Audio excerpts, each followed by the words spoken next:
మహాశివరాత్రి నుంచి కొన్ని రాసుల వారికి అదృష్టం తలుపులు తెరుచుకోబోతున్నాయి.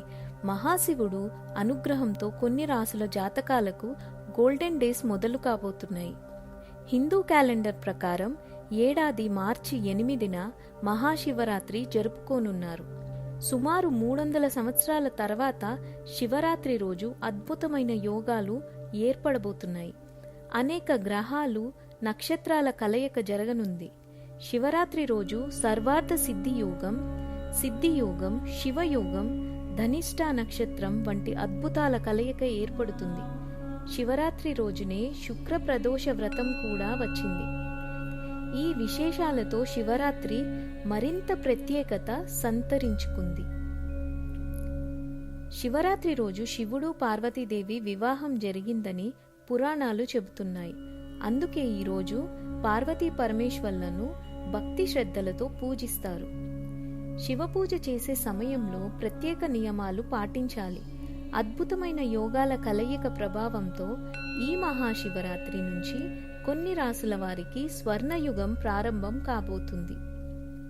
ఈ 4 రాసుల జాతకాలకు మార్చి 8 నుంచి శివుని ఆశీస్సులతో జీవితంలో కష్టాలు తొలగిపోతాయి. మొదటిగా మేషరాశి వారికి మహాశివరాత్రి నుంచి మంచి రోజులు మొదలు కాబోతున్నాయి.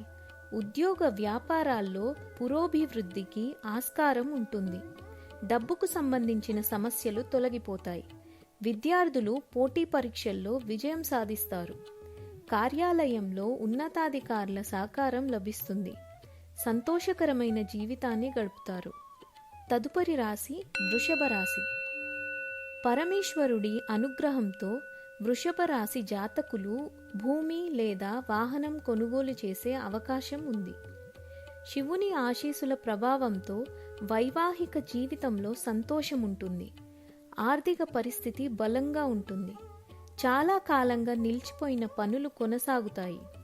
సమాజంలో గౌరవం పెరుగుతుంది. జీవితాన్ని సౌకర్యవంతంగా గడుపుతారు. తదుపరి రాశి కన్యా రాశి. పనిలో అనుకూల ఫలితాలు పొందుతారు. వ్యక్తిగత జీవితంలో సంతోషం ఉంటుంది. విదేశాలు ప్రయాణించాలనుకునే వారి కోరిక నెరవేరుతుంది. ఆర్థిక పరిస్థితి మెరుగుపడుతుంది. ధన ప్రవాహం పెరుగుతుంది.